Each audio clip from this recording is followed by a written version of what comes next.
The metal was still warm, not from the sun, but from the detonation. In the fractured morning light of Jaffa Street, the air itself hung heavy, thick with pulverized concrete and the saccharine metallic smell of high-grade explosive. This was not a suicide vest. This was not a crude pipe bomb. This was a statement. The bus, number 18, was a skeleton. Its frame, ripped open like a sardine can, pointed a skeletal metal finger toward the Sparrow Pizzeria across the street. Glass, liquefied and then resolidified into jagged tears, coated the pavement. In Tel Aviv, at the glass and steel nerve center of Mossad, known as Glilot Junction, the preliminary reports were not analyzed. They were dissected. The head of the Caesarea Directorate, the operational arm, didn't look at the casualty list. Not yet. He looked at the forensic report from the Shin Bet, Israel's internal security service. The signature was unmistakable. "It's him," a young analyst said, her voice barely a whisper, pointing to a gas chromatograph readout. The RDX composite. The nitrate-to-sugar ratio. It's identical to the Park Hotel device. The name hung in the air, unspoken but universally understood. Tarek Ibrahim. Al-Muhandis, the engineer, a ghost, a man believed to be deep in the tunnels of Gaza or perhaps long dead. He was a mythic figure, a master of a dying art, a bomb maker who built his devices like a watchmaker, precise, patient, and devastatingly effective. His signature was the unique shaping of the charge, designed not just to explode, but to focus the blast, to maximize shrapnel, to turn simple ball bearings into supersonic projectiles. The Jaffa Street bomb hadn't just destroyed, it had murdered with surgical precision. The room was silent. The problem was not the what or the who, it was the where.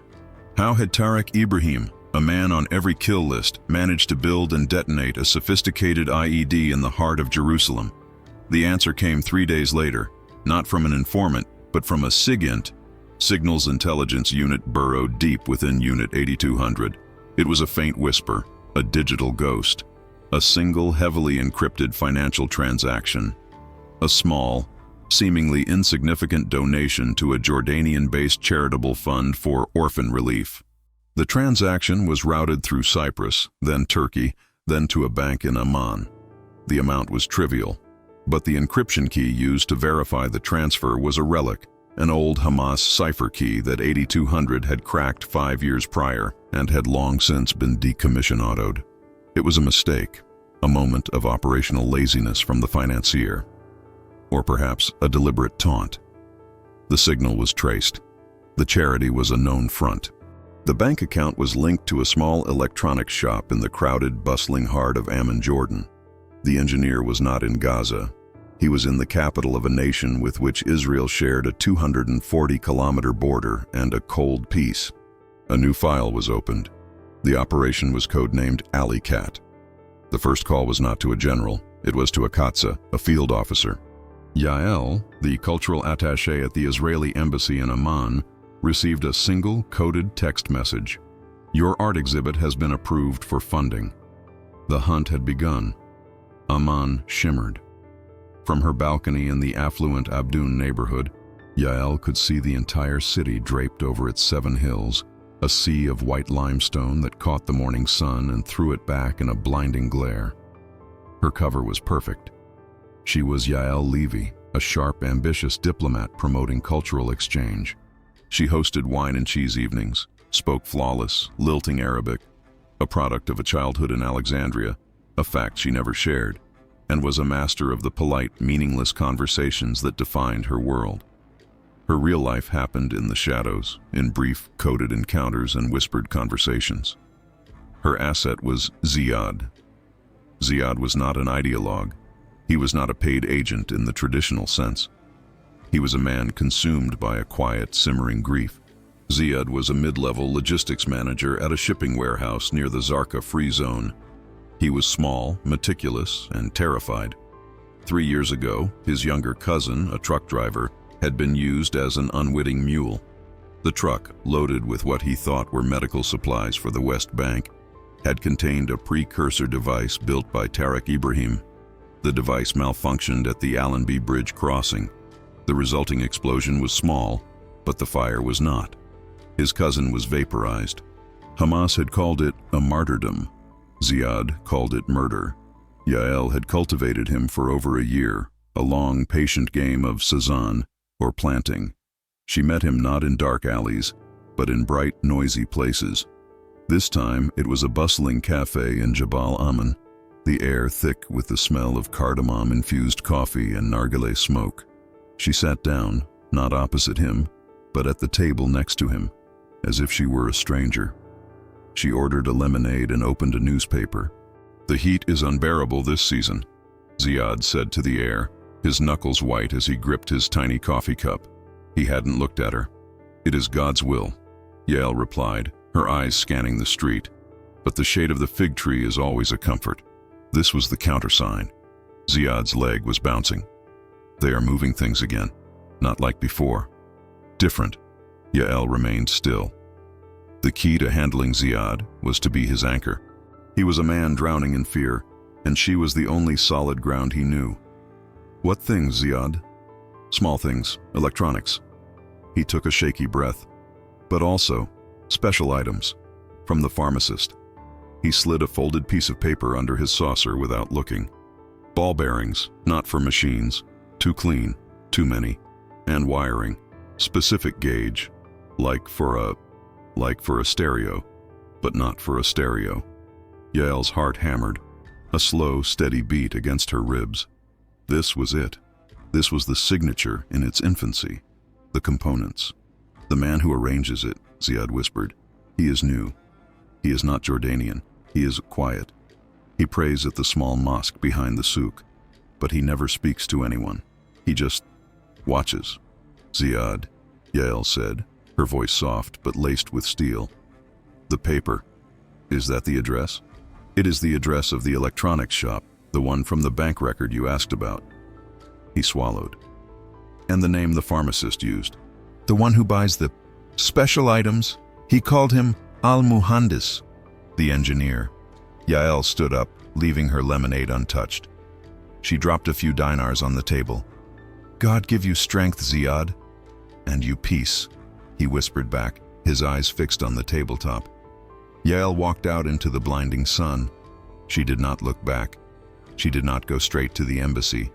She spent the next 2 hours cleaning herself, driving complex, overlapping routes, stopping at a dry cleaner, entering a department store, and exiting through a back entrance, ensuring she was not being followed. Only then did she drive to a secure location, not the embassy, and transmit the information. The whisper had become a name. The name had become a location. The hunt was moving from the abstract to the physical. The electronics shop, Amman Future Sound, was a hole in the wall. It was sandwiched between a Nafe bakery and a shop selling mobile phone cases on a narrow, congested street in the Al-Hashmi Al-Shamali neighborhood. It was the perfect cover. The street was a river of humanity, delivery boys on smoking scooters, women in niqabs haggling over vegetables, men carrying trays of tea. It was noise, chaos, and anonymity. It was also a surveillance nightmare. You couldn't park a van. You couldn't rent the apartment opposite. The bakery owner lived there. Setting up a static OP, observation post, was impossible. This called for a different kind of tradecraft, not Yael. This was a job for Mossad, the unit responsible for running agents inside Arab countries and their specialized Mista Arvim, undercover units. They came in not as Israelis, but as a French-Moroccan documentary film crew. It was a brilliant cover, orchestrated by Mossad's logistics branch, Tevil. They had credentials, expensive cameras, and a letter of introduction from the Royal Film Commission. They were ostensibly filming a day in the life of Amman's merchant class. Their real target was the shop. The director, a Katsa named Erez, was a master of blending in. He and his cameraman, a Mista Arvim specialist, set up their tripod across the street. They filmed the bakery. They filmed the mobile phone shop. They interviewed the old man selling lottery tickets. And all the while, the camera's high-powered lens, disguised as a standard broadcast lens, was focused 24/7 on the doorway of Amman Future Sound. A second team, a woman posing as an art student, sat on the steps of a nearby mosque, sketching. Her sketchbook was embedded with a micro camera. For 6 days, they built the pattern of life. Their findings were transmitted back to Yael, who had become the conductor of this orchestra, translating the raw data into actionable intelligence for Glila Junction. The shop, they learned, was a front, but it was a working front. It actually sold electronics. This made the target smart. He wasn't lazy. The man Ziad had described, the quiet one, arrived every day at 10:04 a.m. He was tall, thin, and wore cheap, wire-rimmed glasses. He looked like an accountant. He left at 4:52 p.m. He took a different route every single day. He would board a bus, ride it for 3 stops, get off, walk into a souk, exit through a different alley, take a taxi, and then walk the last 2 kilometers to his apartment. He was disciplined, he was paranoid, he was a professional. This was Tariq Ibrahim. The film crew's footage was granular. They captured him buying a shawarma, noting he always paid with exact change, never breaking a large bill. He never used a mobile phone in public. He never spoke to the same person twice. He's a ghost, Erez reported to Yael in a debrief, held in the soundproof bubble of her diplomatic Mercedes. He lives in a fortress of routine, but the routine is the fortress. It's designed to be unpredictable. We need to get inside the shop, Yael said. We need to know if the workshop is there. Impossible, Erez said. The locks are high grade. He has a secondary alarm system, not connected to the grid. Battery powered. I saw the sensor. He's good. So we can't go in. Yael stared at the footage playing on a tablet. Tariq buying bread. But we need to know where he goes at night. His apartment. That's the real workshop. That's where the bombs are born. The film crew's permit was running out. They had one more day. The Mista Arvim art student made her move. It was a brush pass, a classic high-risk maneuver. As Tariq rounded a corner, she accidentally tripped, spilling her bag of groceries, oranges, all over the cobblestones. It was a test. A normal person would stop, perhaps help.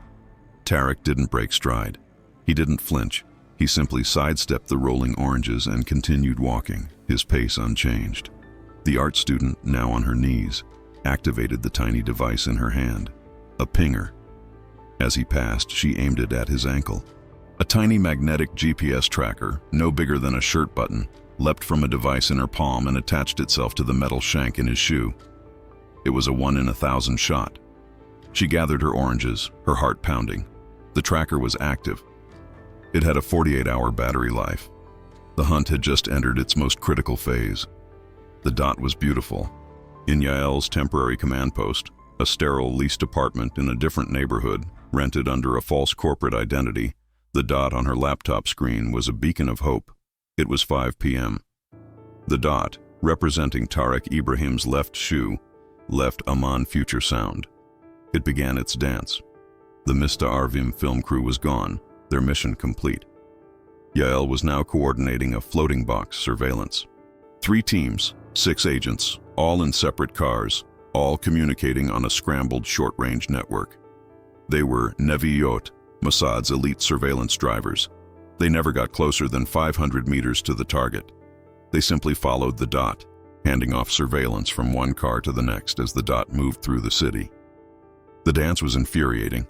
The dot went north to the University of Jordan, sat in a cafe parking lot for 20 minutes, a cleaning maneuver, Yael noted. Then went east, then doubled back, entering the chaotic tangle of streets in the Jabal al-Hussein refugee camp. And then it stopped. It stopped in the dead center of the densest, most labyrinthine part of the camp. Jabal al-Hussein wasn't just a neighborhood, it was a city within a city. A Palestinian refugee camp established in 1948. It was a maze of narrow, unmapped alleys, ad hoc structures, and interconnected rooftops. It was a no-go zone for Jordanian police, let alone a Mossad surveillance team. The dot stopped at an apartment block on a street so narrow it was just called the Alley of Figs. "We have him," Yael murmured, transmitting the coordinates to Tel Aviv. "The workshop is there. He's building his next bomb inside the camp." The response from Glilo was immediate. The operation was now green. The surveillance phase was over. The Kidon, spear unit, Mossad's assassination-focused tip of the spear, was to be activated. Yael felt a cold knot tighten in her stomach. This was the part she hated, the handover. She was a katsa, a builder of networks, a gatherer of secrets. The Kidon were different. They were finishers. And then the dot vanished. At 4:17 a.m., the steady, stationary ping from the Alley of Figs simply ceased to exist. Yael's screen flashed. Signal lost. She stared at it. Had the battery died? No. It was rated for 48 hours. Had he found it? Had he taken off his shoes?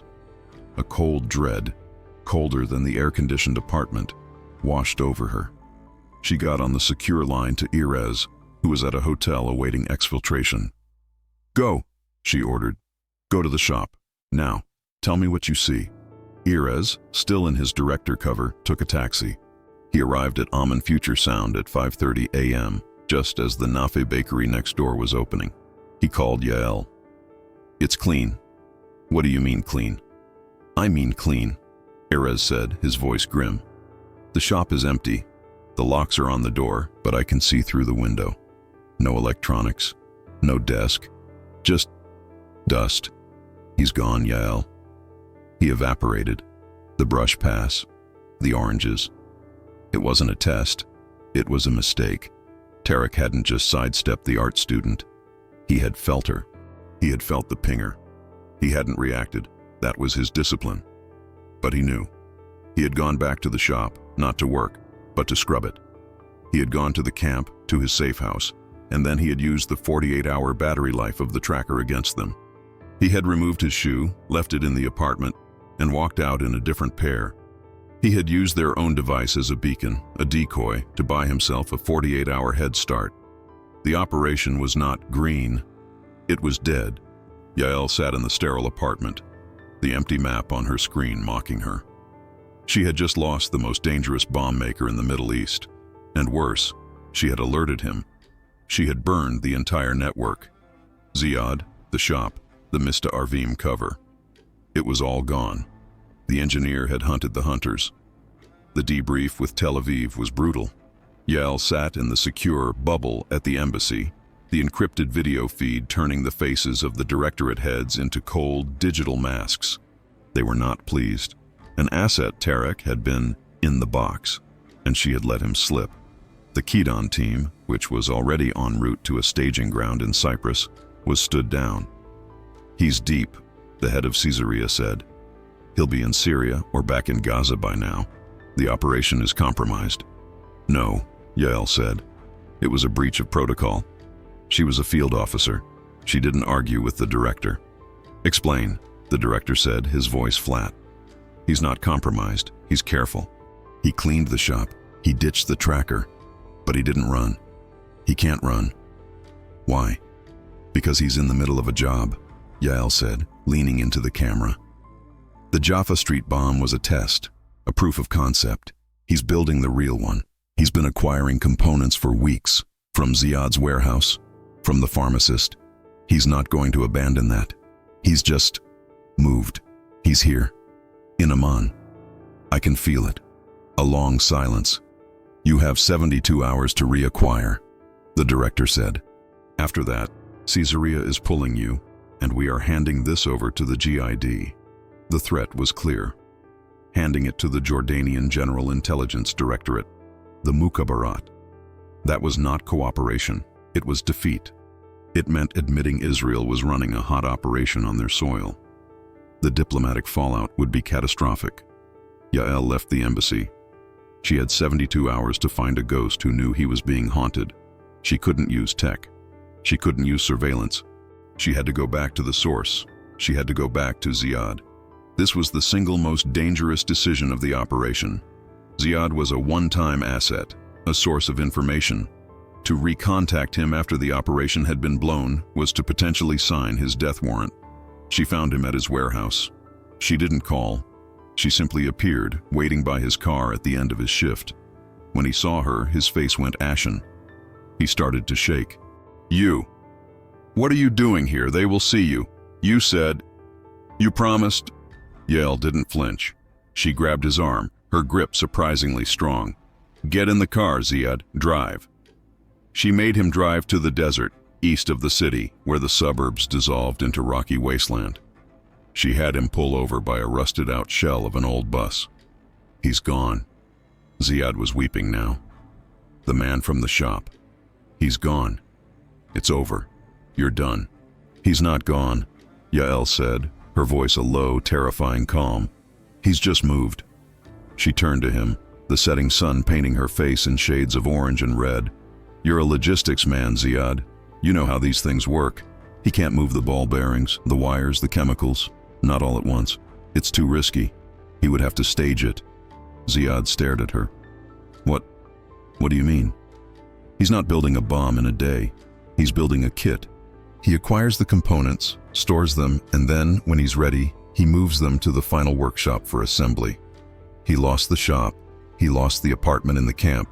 But he hasn't lost his kit. Where is it, Ziad? Where is the cash? I don't know. I swear to God, I don't know. Think, Yael snapped. Your warehouse. You said he used your warehouse. He has a contact there, someone on the inside. It's not you. Who is it? Who signs the manifests? Who's been taking cash? Who's looking nervous? Ziad's breath hitched. He was thinking. He was a meticulous man. He knew his warehouse. Fadi, he whispered. The night foreman. Fadi, he's been driving a new car. His children have new clothes, but he's been jumpy. He drops things. He smokes always. He's always smoking. Yael's eyes were piercing. Fadi, where does Fadi live? He lives in the camp. Jabal al-Hussein, near. Ziad's eyes widened. Near the alley of figs. It wasn't a dead end. It was a new thread. Tarek hadn't been living in the camp. He had been using the foreman's apartment. The foreman, Fadi, was his cutout. The man who stored the kit. Tell me about Fadi, Yael said, her voice softening. Tell me everything. As Ziad talked, the sun dipped below the horizon, and the desert grew cold. Yael was no longer in the dark. She had a new scent. Captain Hazem of the Jordanian General Intelligence Directorate, GID, was a man who believed in order. He loved his country, he loved his king, and he detested chaos. And for the past 2 weeks, his city, Amman, had become a hotbed of chaos. He sat in his smoke-filled office, the walls lined with photos of himself with various foreign dignitaries. Hazem was no brute. He was a graduate of Sandhurst. He spoke clipped, perfect English, and he understood the great game better than anyone. His desk was covered in noise. Noise was what he called the faint, unsigned reports from his informants. Noise, item 1, a cultural attaché from the Israeli embassy, a woman, was seen having a very tense, non-diplomatic meeting with a warehouse manager near Zarqa. Noise, item 2. A French film crew, who had been aggressively filming in Al-Hashmi, had left their hotel in a hurry, leaving behind expensive equipment. The Royal Film Commission had no record of their final product. Noise, item 3. A night foreman at a logistics depot, a man named Fadi, had suddenly, miraculously, paid off his significant gambling debts. Noise, item 4. A well-known Hamas financier, whom the GID allowed to operate under strict surveillance, had just received an unauthorized wire transfer from Cyprus. Hazem drew a circle on his notepad, connecting the 4 items. Get me the file on the attaché, the Israeli, Yael Levy. His aide, a young, ambitious lieutenant, paled. Sir, the Israelis, they are partners on Daesh, on Syria. They are partners when it suits them, Hazem said, lighting another cigarette. But Amman is not Tel Aviv. They do not get to run their private wars in my city. Hamas is a political problem. It is our problem to be managed. The Israelis, they are a kinetic problem. They are a bomb, and I smell a fuse. He looked at the map of Amman. This Fadi, the night foreman, where does he live? Jabal al-Hussein, sir. Near the alley of figs. Of course he does, Hazem sighed. The camp. Put a team on him, a quiet team. I don't want them to see us. I want to know who he talks to, where he buys his coffee, and what he's hiding in his basement. And the attaché. I want a 24/7 tail. I want to know her pattern of life. Let's see how they like it. And if it is them? The lieutenant asked. If it's Mossad? Hazem took a long drag from his cigarette and blew the smoke toward the ceiling. Then we have a problem. The king's peace is fragile. The Israelis know this. If they are here, hunting Hamas, it means Hamas is here, and it means the Israelis are desperate. Desperate men are sloppy. Sloppy men cause explosions. He leaned forward, his eyes hard. Find out what they are hunting, and find out why they are hunting it here. I do not want to wake up to a car bomb and a diplomatic incident. We are not Gaza. We are not Beirut. This is the Hashemite kingdom of Jordan, and I am responsible for its security. The GID team, 2 men in a nondescript white Kia, was in place outside Fadi's apartment block within an hour. They were professionals. They melted into the landscape of the camp. The game had just acquired a new, deadly player. The Mossad was no longer just hunting. They were being watched, and the watchers were very, very good. Fadi was a key, but he was a key to a locked room Yael couldn't enter. Her surveillance teams, the Naviyut, were blind. Jabal al-Hussein was a black hole for conventional surveillance. The streets were too narrow for cars. The rooftops were a communal highway, covered in satellite dishes, water tanks, and laundry lines, making drone or satellite oversight impossible. The population was dense, insular, and deeply suspicious of outsiders. And now Yael knew the GID was in play.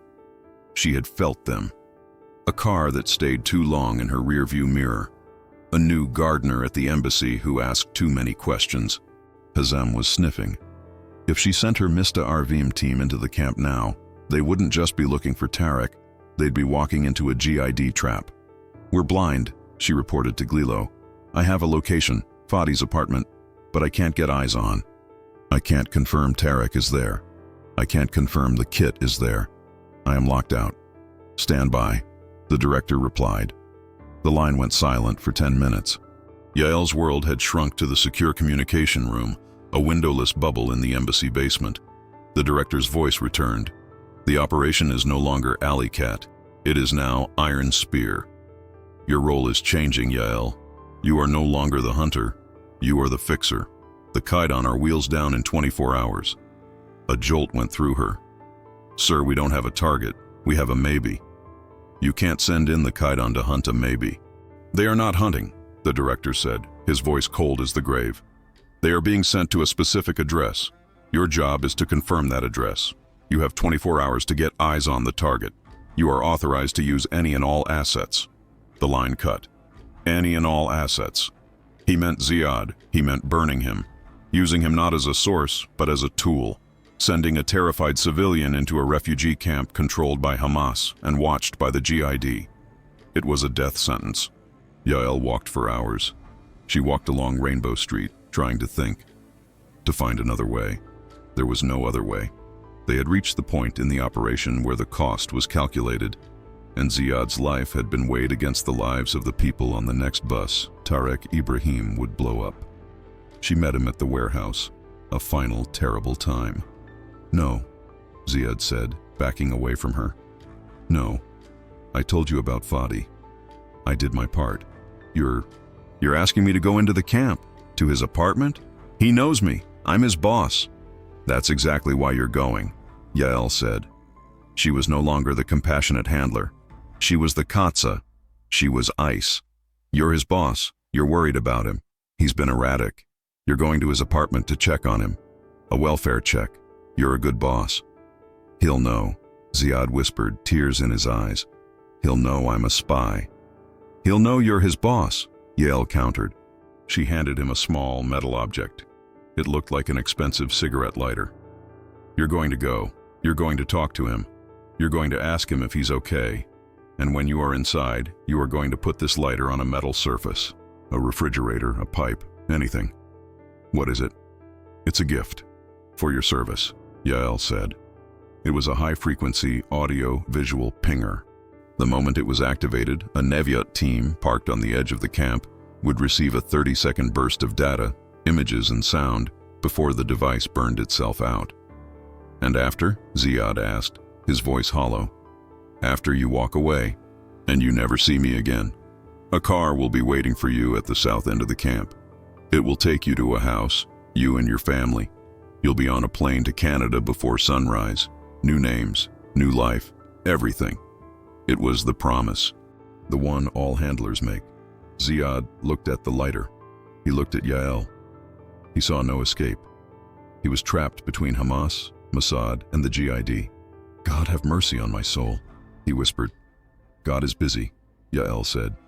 Go. Ziad walked into the labyrinth. He was a small man in a cheap suit, walking into the lion's den.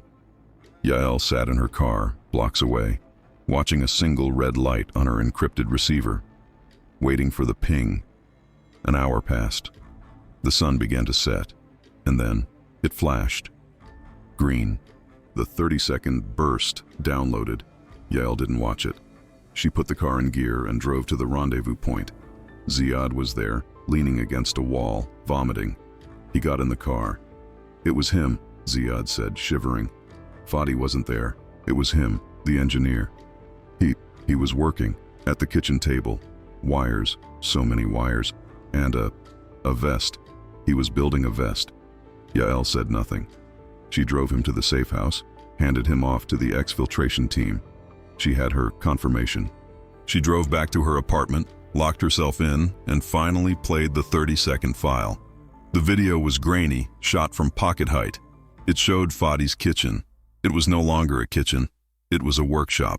Acetone, peroxide, ball bearings, and at the table, his back to the camera, sat Tarek Ibrahim. He was humming. Yael transmitted the file. The safe house was hot. The target was confirmed. The Keydon team did not land at Queen Alia International Airport. That was for amateurs. They came in over land.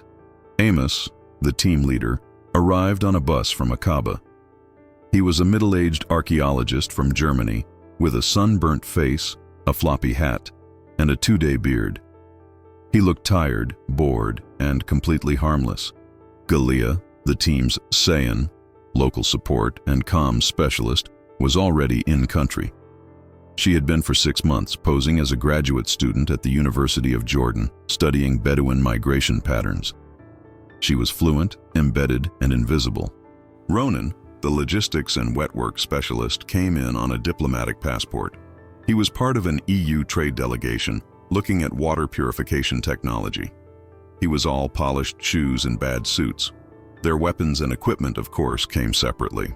They arrived in the pouch, a sealed diplomatic crate delivered to the Israeli embassy, exempt from Jordanian search. Inside, beneath a false bottom of boring agricultural reports, was the kit. Not guns. Guns were loud, messy. This was a clean kit. Silenced .22 caliber pistols, quiet as a cough, high-purity fast-acting nerve agents, garrots, and specialized lock-picking tools. They met not in a safe house, but in the most public place imaginable, the sprawling, chaotic, and ancient Roman theater in downtown Amman.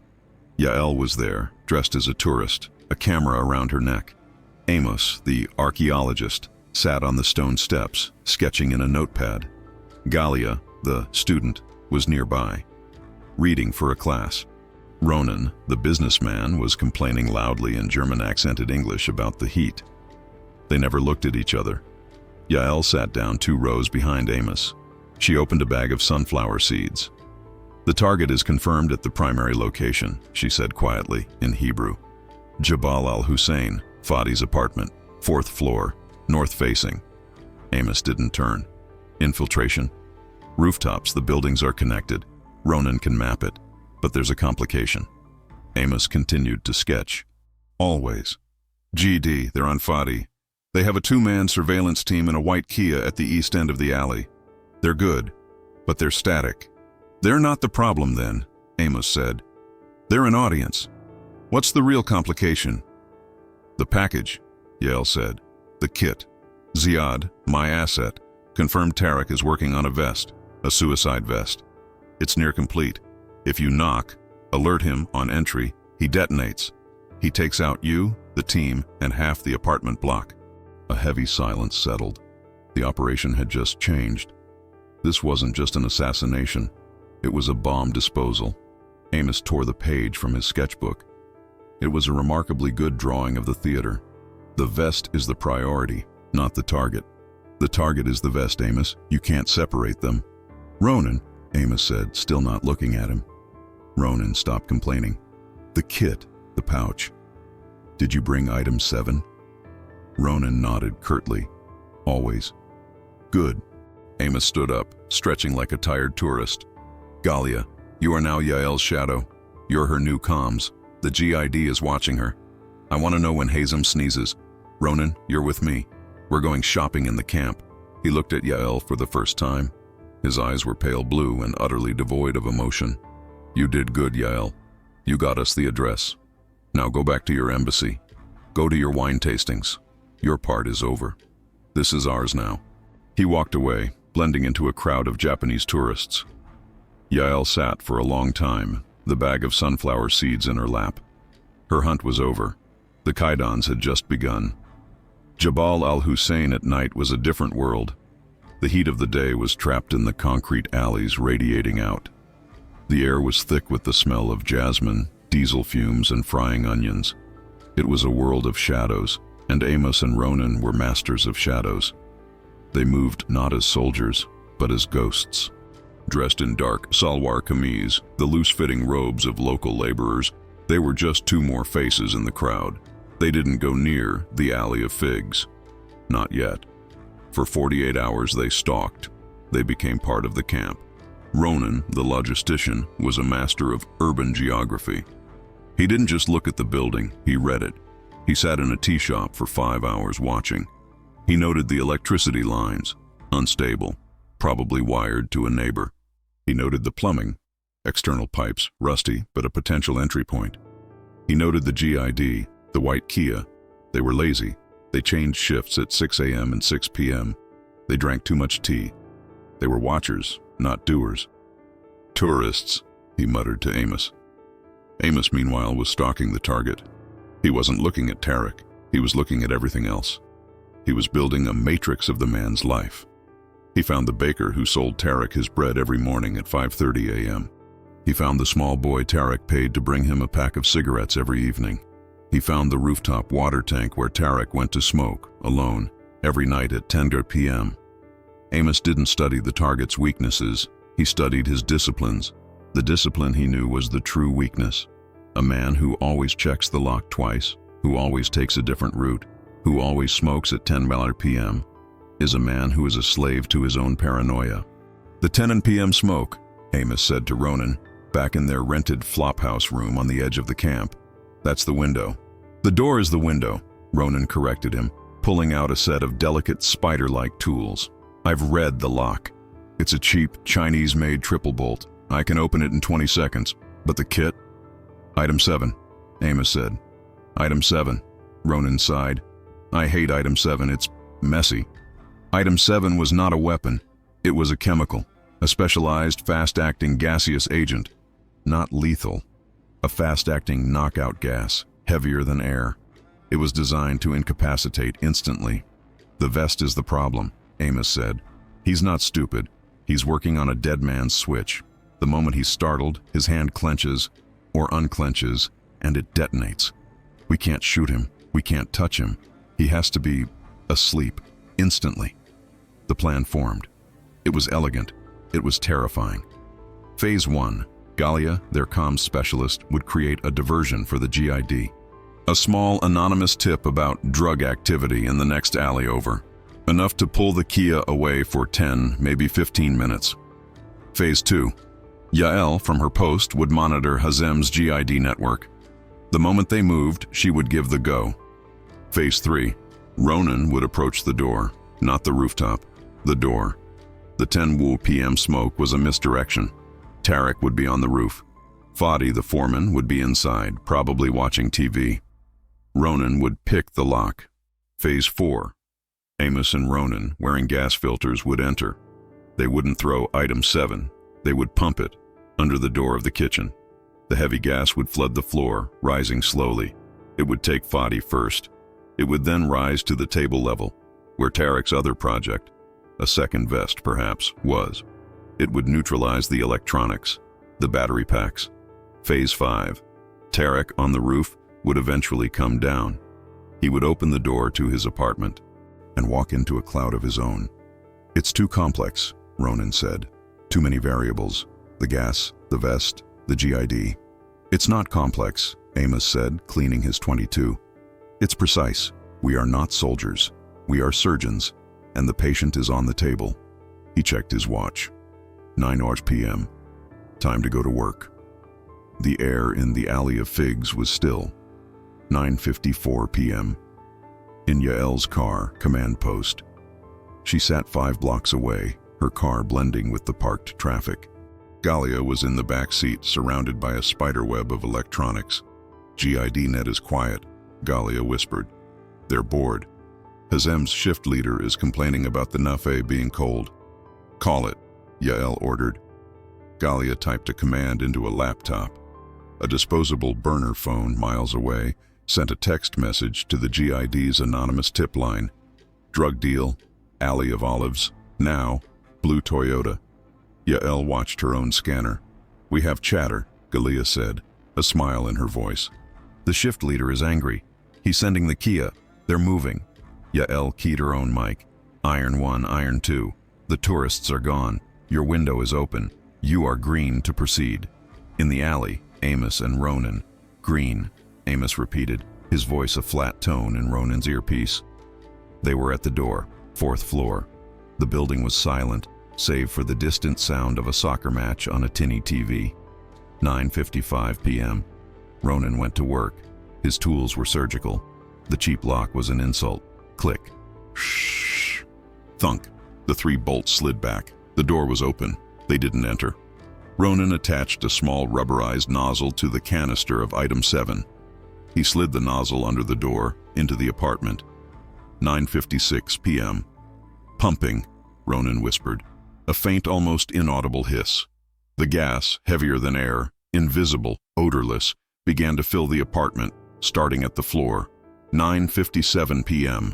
From inside, the sound of the soccer match abruptly stopped. A second later, a dull thud. Fadi, the foreman, was asleep. "One down," Amos murmured. They waited. The gas needed to rise. It needed to saturate the kitchen, the table, the very components of the suicide vest. 10 p.m. From the roof above, they heard a scrape. A chair. Tarek, the engineer, was finishing his cigarette. 10:01 p.m. Footsteps on the stairs. He was coming. Amos and Ronan flattened themselves against the wall on either side of the doorway. They were shadows. The doorknob turned. Tarek Ibrahim, al-Mohandis, stepped into his own apartment. He didn't make a sound. He stepped from the clean air of the hallway into the heavy, saturated cloud of item 7. He saw Fadi, slumped on the floor. He saw his workshop. He opened his mouth to shout, to lunge for the vest on the table. But there was no air. His lungs took in the gas, and his synapses, his nerve endings, simply switched off. He collapsed, a silent, slow-motion fall. He was unconscious before he hit the floor. The aftermath. Amos and Ronan, in their filters, stepped over him. "Ronan, the vests! Now!" Amos ordered.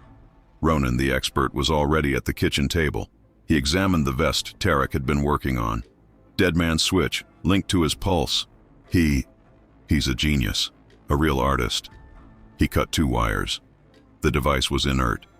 He did the same to the second vest, the one Tarek was presumably shipping. Amos knelt by Tarek. The mission was wet. The orders were clear. He took a small vial from his pocket. A needle. He did not use the .22. A gunshot, even silenced, was a signature. This was cleaner. He injected the clear liquid into Tarek's neck.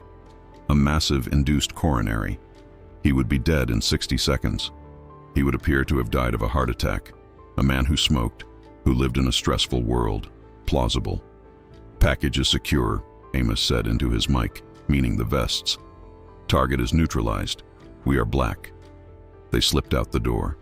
Ronan wiped the doorknob. 10:04 p.m. They were gone. "They're black," Yael breathed, cutting the engine. "Galia, get out. Go back to your life. You don't exist." Galia nodded, slipped out of the car, and melted into the Amman night. Yael was alone, but the operation wasn't over. Not for her. She had made a promise to Ziad, and now Hazem's GID was awake. The drug tip had been a false alarm. The white Kia was on its way back to the Alley of Figs. And this time, they were angry. The GID net crackled to life. "Fourth floor. Apartment. Open door. We have 2 bodies. 2. Wait. One is Fadi, the foreman. The other, I don't know. Get the captain. Get Hazem. Now." Hazem, Yael knew, would lock the city. He would lock the airport. He would lock the Allenby Bridge. He had been played in his own city, and he would be furious. Yael floored the accelerator. Her destination was not the border. It was the safe house where Ziad and his family were waiting. She burst in. Ziad, his wife, and 2 small children looked up, their eyes wide with terror. "Now," Yael said. "Leave everything." She put them in her diplomatic car, a Mercedes with blue CD plates. This was her final, desperate gamble. Amos and Ronan were not going to the airport. They were already in a Neviot car, a nondescript Toyota, heading south. They were heading for the desert border, a dry crossing, a place where a Sayeret Matkal, Special Forces team, was waiting to cut the fence and pull them through. Yael was driving north toward the Allenby Bridge. "We are not going to the bridge," Ziad stammered. "It's a trap." "We are," Yael said, her eyes on the road. "It's the only place they won't look." She was driving at 160 kph, her diplomatic plates a magic shield. For now. Her phone rang, the secure line. It was Amos. "Yael, we have a problem. GID. They're not just on the main roads. They're everywhere. We've hit a snap checkpoint. The line went dead. Yael's blood ran cold. The Kedon team was compromised. She had a choice. Ziad or Amos and Ronan. She couldn't save both. "I'm sorry, Ziad," she whispered. She slammed on the brakes, pulling a U-turn on the desert highway, the tires screaming. "Where are you going?" Ziad's wife screamed. "The checkpoint," Yael said. "South." She arrived in under 10 minutes. It was a chaotic scene. 2 Jordanian army trucks, 2 police cars, and the white GID Kia. Hazem himself was there. Amos and Ronan were standing by their car, hands visible, looking like annoyed tourists. "We are German," Amos was yelling. "We are late for our flight in Aqaba." Yael's Mercedes, CD plates flashing, screeched to a halt. She rolled down the window, the picture of outraged diplomatic privilege. "Captain Hazem!" she yelled in perfect clipped Arabic. "What is the meaning of this? You are stopping my guests?" Hazem turned. His face was thunderous. He saw Yael. He saw her CD plates. And then he looked inside her car. He saw the terrified face of Ziad, the man his team had identified as her asset. It was a standoff. Hazem looked at Yael. He looked at Amos and Ronan, the Germans. He looked at Ziad. He saw all the pieces. He understood everything. The Israeli Katza, her asset, her Kedon team. She had just driven back into the fire for them. He held the entire Mossad operation in the palm of his hand. He could arrest them all.